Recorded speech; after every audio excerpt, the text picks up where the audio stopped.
이 암은 조금 천천히 자라기 때문에 3개월 내에 어떤 기간이라고 하는 건 그 당일날 수술한 것과 크게 다르지 않다. 호미로 막을 건 호미로 막자, 초전 박살하자 이런 이야기 합니다.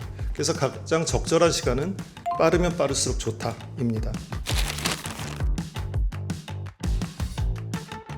자, 그 다음에 이제 이런 질문도 있었습니다.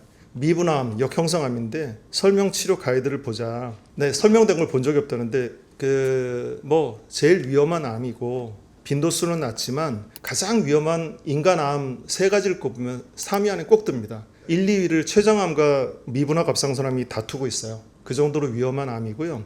이걸 다 설명드릴 이유는 없지만 사실은 치료의 가이드라인이 없습니다. 현재 스탠다드 가이드라인이 없고, 말하자면 이 말은 속수무책이다. 그나마 다행인 게 지금은 이제 다학제 접근법이라고 해서 총력전을 기울여서 다 때려잡는 거죠. 모든 길목을 다 막는데, 우리 김성모 교수가 처음에 이제 난치성 암 중에 이제 항암 치료를 전담을 하게 됐을 때 자기가 이렇게 어려울 줄은 몰랐다는 거죠. 내가 왜 그때 한다 그랬을까? 지금 후회를 많이 하고 있던데, 사실은 그만큼 어려운 건데 우리 기관이 이런 치료를 적극적으로 하면서 굉장히 좋은 생존율을 보이고 있기 때문에, 그리고 이제 어려운 수술도 많이 하고 있기 때문에 갑상선암에 난치성 암을 전문으로 한 병원이다, 사처병원이다 이런 걸 얻고 있고요.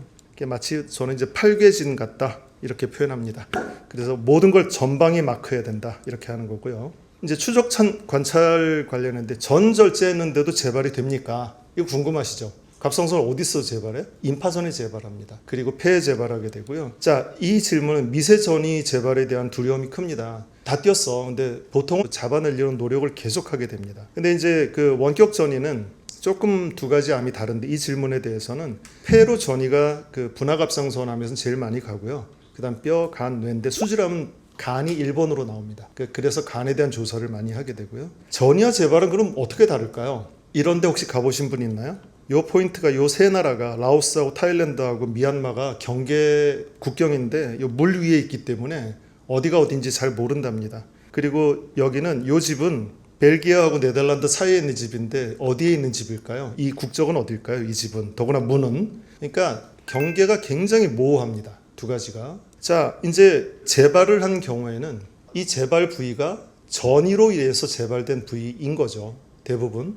근데 처음부터 전이가 있는 부위도 있는 건데 그 두 가지가 굉장히 애매하다. 자, 그러면 이런 걸 계속 검사를 해서야만 알느냐, 미리 알 수 있는 법은 없냐, 이런 질문이 있었어요. 자, 근데 우리가 하는 검사를 한번 따져볼까요? 피검사죠. 피검사에서 그 종양지표라는 다이로글로불린, 이게 수치가 일정 수치보다 높으면 이건 몸에 뭔가가 있다라는 의미입니다. 그래서 그걸 찾으려는 노력을 하는데, 안티-TG 안티바디라는 게 높으면 이 TG 검사를 못 믿어요. 이게 항체 매개 방식으로 재기 때문에 못 믿는단 말이죠. 그래서 정확도에 문제가 있는데, 그래서 보통 TG라고 하는 게 굉장히 예민한 검사에서 잘 잡아내지만 영상 검사는 TG 검사에서는 나오는데 못 잡아내는 것들을 잡아내는 이런 것들이 이제 있는 거죠. 그래서 이거는 프로토콜이 다 기관마다 다를 수도 있고 또 환자 자체에 따라서 다릅니다. 그래서 이거는 주치의랑 상의해 주시면 되겠고요. 이런 질문이 있었어요.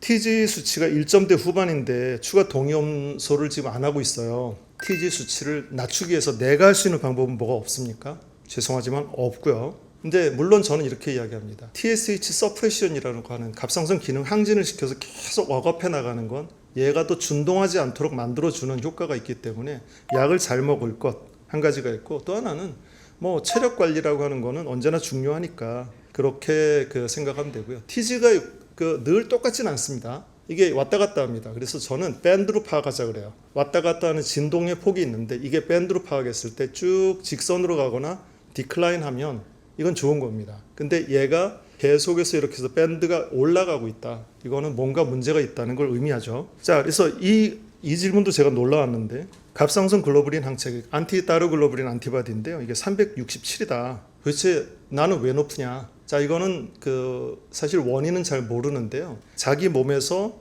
이제 갑상선을 공격하는 항체인 안티다이로글로불린 안티바디가 자꾸 높게 나오는데, 이론적으로는 갑상선이 없어지고 나면 항원이 되는 부분이 없으니까 얘도 줄어들어야 돼요, 나중에는.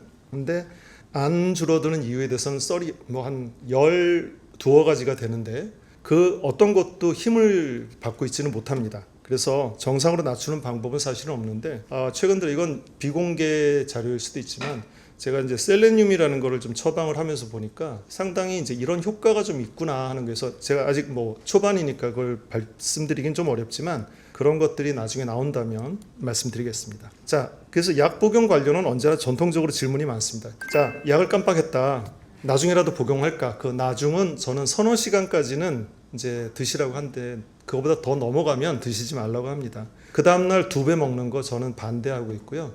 마치 그런 거죠. 내가 오늘 한 끼를 굶었어. 점심 때. 저녁 때 너무 배가 고파서 밥을 평소 먹던 것보다 2배, 3배 먹으면 배탈 납니다. 마찬가지입니다. 이건 호르몬이 상당히 그 센 호르몬 중에 하나예요. 그래서 심장에 무리가 오고 이렇기 때문에 이거는 이렇게 하는 건 제일 나쁜 방식이다. 차라리 그 다음날 똑같이 먹기 시작하는 게 좋겠다. 그리고 하루 건너뛰고 먹게 되면 안 좋은 게 뭔가 불규칙한 거죠.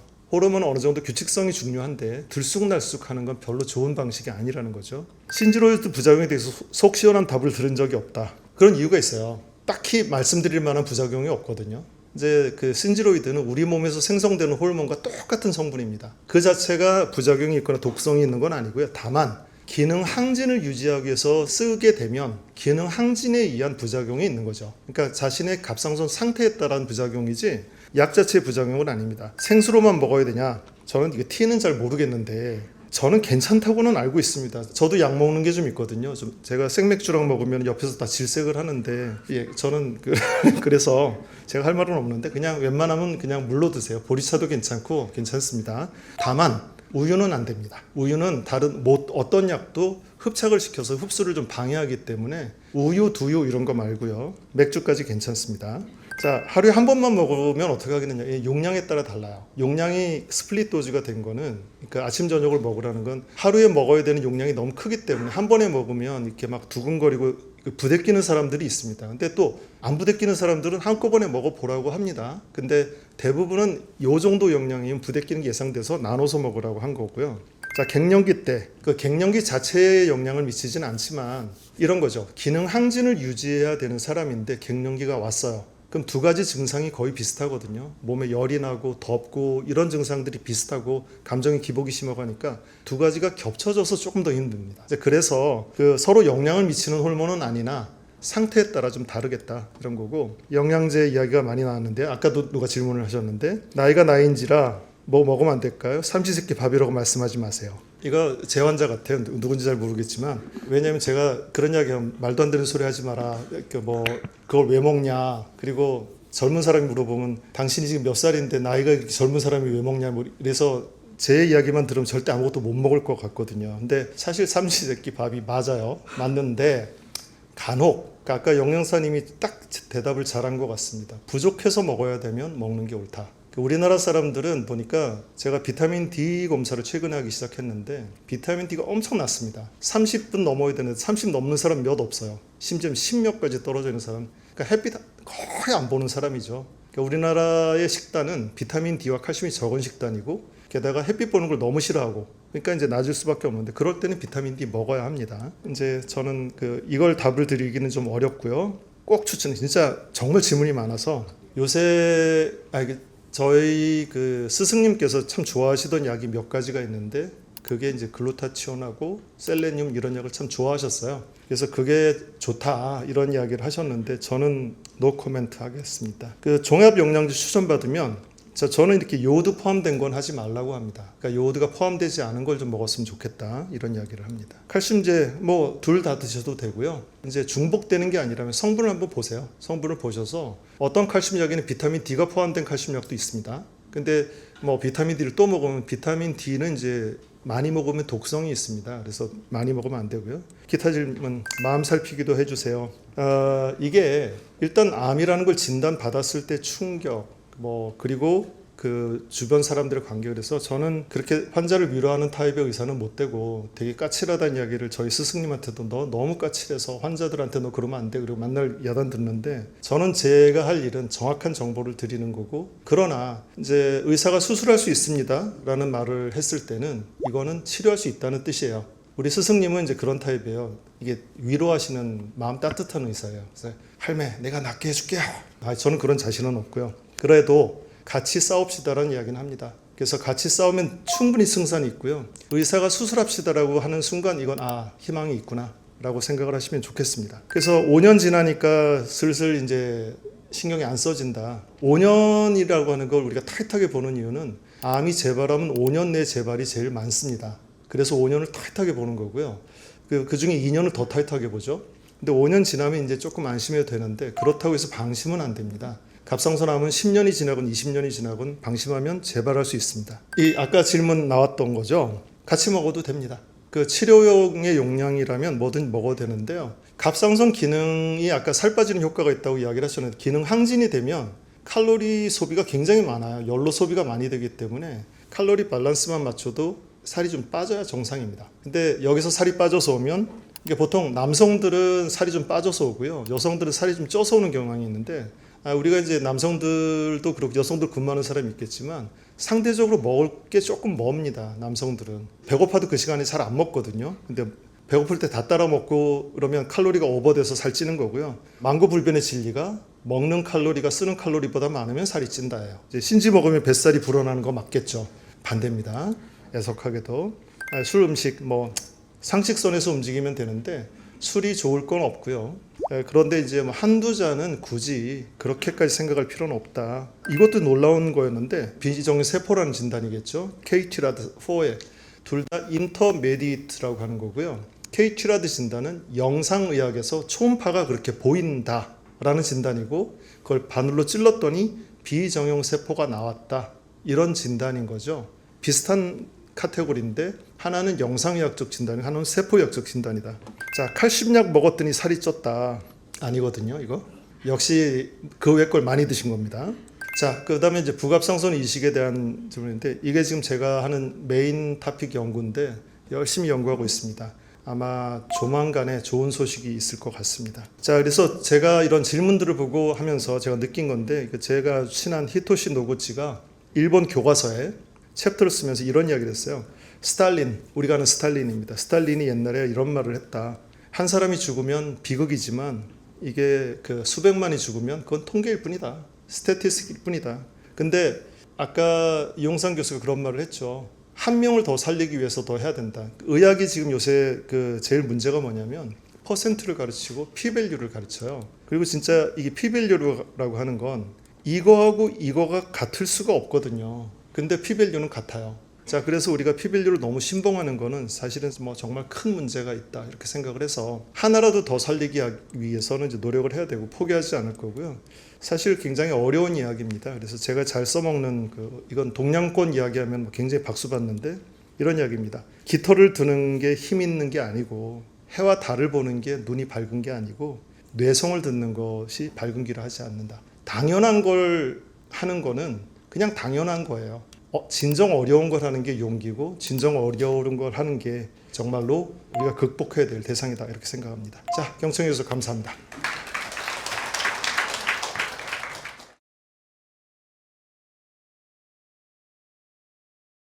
언어 증후군은 우리가 이제 깊게 있는 경부에 깊게 있는 임파선을 파내고 나면 그 부위에 이제 이렇게 교감신경 같은 거를 가지가 다칠 수가 있어요. 그럼 교감신경이 다치면 그 눈동자가 약간 이렇게 확대가 잘 안 되고 그다음에 눈꺼풀이 약간 처져요. 그리고 한쪽 뺨에 땀이 잘 안 나요. 이제 그래서 그거는 이제 굉장히 깊게 있는 암을 파냈을 때 오는 현상이고요. 물론 이제 약하게 브랜치 조금만 다치면 그러니까 가지 조금만 다치면 그거는 이제 금방 회복이 되는데 많이 다친 경우에는 회복이 잘 안 되죠.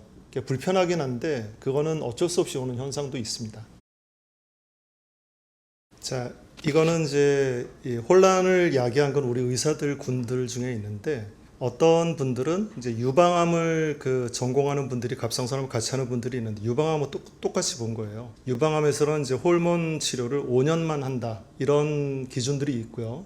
요새는 그게 7년으로 늘었던데 그런 기준에 맞춰서 어느 정도까지 먹다가 중단한다는데 갑상선암은 먹든지 안 먹든지입니다. 호르몬을 지금 이제 그거는 이제 우리가 리스크 분석이라 그래요. 그러니까 수술 전에는 반절제를 했을 때는 약을 안 먹을 가능성이 훨씬 높죠. 그런데 했더니 임파선 전이도 있고 피막 침범도 미세하지만 있고 세포형이 나쁘고 그러니까 보통 우리가 6가지 정도 리스크를 따져서 그중에 3가지 이상이면 약을 먹는 게 옳습니다. 그 약을 드시게 했다면 그런 뭐 미세 분석이라든지 분자생물학적 분석이라든지 뭐였는지는 제가 기억을 못 하겠습니다만 적어도 3개 이상의 위험 인자가 존재했던 거예요. 근데 존재했던 게 몸이 나중에 좋아진다고 몇 년 지나면 없어지냐? 그건 아니거든요. 그래서 그 약을 드시는 게 옳습니다. 그러니까 몸을 좋게 만드는 건 더 다른 효과로 좋은 면이 있죠. 자, 그거는 이제 스스로 유착이 와서 그렇다 이렇게 표현하는데요. 그러니까 그냥 목이 원활할 때는, 그런 흉터 조직이 안에 없을 때는 뱉는 게 원활하죠. 근데 이제 그게 잘 안 되는 거예요. 유착 때문에. 그래서 이제 그런 기능은 좀 떨어지는데, 그래서 언제나 그 목의 습도도 좀 높여놓고 조심을 하라고 이야기를 하죠. 자, 그거는 이제 왜 그러냐는 설명은 사실은 딱히 있는 건 아니에요. 유착 때문에 그러리라라고 생각을 하는 거죠. 그러니까 지금 상황을 이야기하면 갑상선이 있는 사람들은 방사능에 노출되면 암이 발생할 확률이 높아요. 정상 갑상선 조직이 있는 사람들은. 근데 지금 상황에서는 방사능이 그렇게 큰 위험은 아닌데, 사실 방사능을 피하기는 어렵습니다. 뭐냐면 우리가 생활 방사능이라고 하는 게 너무나 많기 때문에 지금 여기도 방사능은 우리가 들판에 서 있을 때보다 훨씬 더 많을 것이고, 이 전자기기에서 나오는 방사능이 생활 방사능은 뭐 빛에서도 나오고 하는 거니까 어려운데, 오염수 방류에 대해서는 저는 개인적으로 그렇게 생각합니다. 저게 해류를 타고 전 세계를 돌아서 한 바퀴 돌아서 우리나라에 다시 올 텐데, 글쎄요, 그게 해를 미치려면 전 세계 사람들 다 죽고 나서 우리나라 사람들은 맨 마지막에 죽을 것 같아서 굳이 해산물을 피할 필요는 없던, 저는 뭐 어제도 해산물 맛있게 먹고 그랬기 때문에 별로 걱정은 안 하고 있습니다. 피하려고 하는 건 노력은 좋은데 막 극도로 나는 뭐 사회생활도 못하고 이렇게 하는 거는 오히려 그건 더 안 좋을 것 같다, 이런 생각을 하는 거죠. 대답이 되었는지 모르겠습니다. 급여 등재라고 하는 거는 이제 굉장히 복잡한 과정이긴 한데, 한국의 데이터가 있어야 돼요. 한국의 데이터로서 그게 그 미국이나 뭐 유럽에서 했던 게 인증이 돼야 되는데, 사실은 그 정도 숫자가 되기가 쉽지가 않고, 그래서 그걸 오픈 라벨 테스트라 그래서 그런 그 임상 시험을 하고는 있는 건데요. 저는 이제 다른 말로 좀 표현을 하면, 연을 맺고 있는, 우연히 알게 된 단체가 있는데 혈액암 협회라는 단체가 있습니다. 근데 그건 어떻게 만들어진 단체냐면 환우들이 만든 단체예요. 그 혈액암을 알았던 사람들이, 앓고 있는 사람이 혹은 극복한 사람이 그 만든 단체인데, 그 단체가 어떤 일을 하냐면 그런 일을 해요. 중요한 치료제가 있는데 프레스 단체로 역할을 하는 거예요. 그래서 이 약을 통과시켜 달라라고 뭐 시위도 하고, 뭐 물론 시위한 게 다는 아니지만 오히려 그분들이 모여서 힘을 합쳐서 오히려 그런 일을 더 추진해 나가더라고요. 지금 의사들이 나서기가 힘든 부분도 있고, 저는 그 협회랑 굉장히 긴밀하게 뭐 이제 암 알리기 행사라든지 뭐 어떤 일을 하고 있는데, 갑상선암에 대해서도 그런 단체가 필요하다라고 생각을 하는데, 다행히 그 혈액암 협회가 그 눈을 그 혈액암에만 두지 않고 솔리드한 튜머, 고형암에도 돌리고 있어서 그건 좀 제가 희망적이라고 저는 생각합니다. 그래서 그런 일들이 좀 더 있어야 되겠고, 소위 말하는 시민단체로서의 역할이죠. 그런 게 더 이런 일을 앞당길 게 아닐까, 이런 생각을 합니다. 근무하실 수 있습니다. 지금은 이제 목소리를 들어보면 약간 스트렝스가 약하다고 표현해요. 힘이 약하다고 표현하는데, 저는 그래서 목소리를 많이 쓰는 직업, 예를 들어 뭐 교사라거나 아니면 뭐 가수라거나 뭐 이런 분들은 한 학기 정도는 쉬라고 표현해요. 그래서 좀 목소리를 이때 좀 아껴주는 게 좋고요. 뭐 충분히 35년 이상 근무하실 수 있고, 그 다음에 이제 어머니는 이제 그 종양이 어떻게 생겼는지가 좀 중요한데, 만약에 너무너무 그냥 양성후으로 보인다, 그러면 6개월 후 정도에 검사 한번 해서 별로 변화가 없다, 저 같으면 그러면 그 1년 뒤에 오세요. 1년 뒤에 왔는데 또 변화가 없어요. 그럼 2년 뒤에 오세요. 이렇게 이야기를 해요. 근데 이제 생긴 모양이 사이즈는 작아도 찜찜하게 생겼다, 그러면 세층 검사를 해보자고 합니다. 그래서 그거는 이제 그 생긴 모양에 따라 다를 거고요. 이 질문에 내포된 거는 이제 유전에 대한 우려움이 있을 텐데, 유전은 아닙니다. 갑상선암은 유전되는 게 아니고요. 유전되는 경우도 물론 5%는 있지만, 유전이라고 표현하려면 두 제너레이션에 걸쳐서 3명 이상의 환자가 있어야 돼요. 그때서야 검사를 해보면 그 중에 한 30% 정도 유전이더라, 이렇게 표현해요. 이제 이럴 때는 조사를 한번 그 가게는 해보라 라고 표현하죠. 근데 이제 결절이 있다는 건 암은 아니에요. 근데 이제 암이 그러니까 2명 정도 있네요. 그러면 이제 조사를 해볼 필요가 있고. 자, 이게 두근거리고 이런 거는 기능 항진이 돼서 몸이 잘 적응 못해서 그럴 수도 있고요. 그래서 그거는 많이 어지럽고 그럼 한번 와서 그 피 검사를 한번 해보면 도움이 될 것 같습니다. 사실은 그게 제일 큰 문제거든요. 우리 기관에서는 부갑상선 저하가 오는 확률이 똑같이 수술하더라도 오는 확률이 한 1.5% 정도 있어요. 그러니까 이제 보통 그걸 트랜지언트하고 퍼머넌트로 나누는데 초반에 일시적으로 오는 사람들은 꽤 높습니다. 한 20%에서 있는데 그 사람들이 대부분 회복돼서 가고 한 1.5%는 이렇게 힘들어 하는데 그런 경우에 부갑상선을 이식할 수 있는 그냥 이식을 그냥 아무나 할 수 있는 것도 아니고 함부로 할 수 없거든요. 그래서 그런 특수한 기관을 만들어내는 연구를 제가 지금 하고 있고 거의 이제 적용 단계에 접어들었는데 그래서 조금 시간이 좀 걸릴 겁니다. 그러나 꽤 긍정적인 결과들이 있어서 꼭 성공하도록 노력하겠습니다. 긴 시간 동안 고생하셨고요. 저희가 예전에는 이렇게 끝나고 나면 그 환호의 행사도 같이 하고 식사도 같이 하고 했는데 병원에서 아직까지는 좀 바람직하지 않다라는 그런 해석이 있어서 부득이 죄송하지만 오늘은 하지 못했고요. 내년에는 꼭 같이 식사하다 고 예전에 우리 식사할 때 보면 첼로 배웠다고 첼로 켜시는 분도 있고 가야금 들고 와서 가야금 하시는 분도 있고 노래 부르는 분도 있고 국악 하시는 분도 있고 재밌었어요. 이제 다음 내년에 만약에 혹시 한다면 우리 박성수 교수님도 모시고 같이 해보도록 하겠습니다. 네, 감사합니다.